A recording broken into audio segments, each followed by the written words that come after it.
The University of Virginia Library's subject guides are tailored to connect you with specialized resources within specific areas of study. To locate, select Research, and you will see Subject Guides. You can choose to search Popular Guides, or you can browse all of the guides. By default, you will see the guides listed by subject. However, you can also choose to search them by all, type, or owner. This would be the person who created the guide.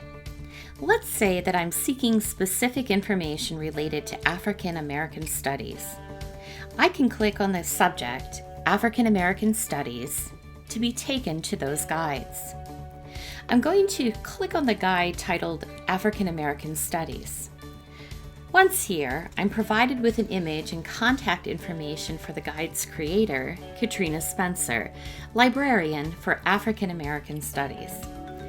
I can also learn more about the guide through this summary and navigate subpages within the guide using the tabs on the left side of the screen.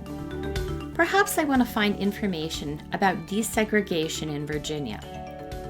By selecting this tab, I am provided with a list of resources.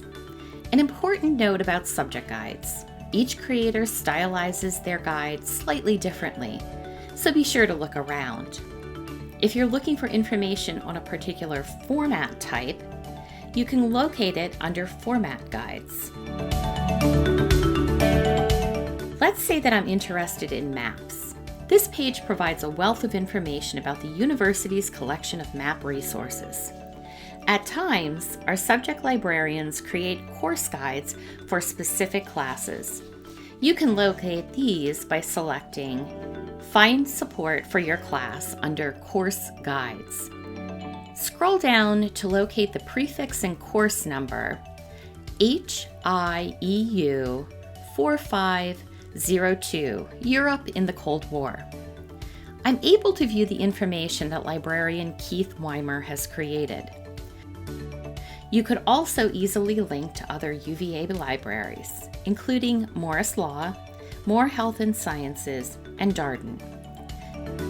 So there you have it, another way that UVA Libraries is working hard to provide you with the resources and support for your research endeavors. Questions? Remember that you can always connect with us by using Ask a Librarian.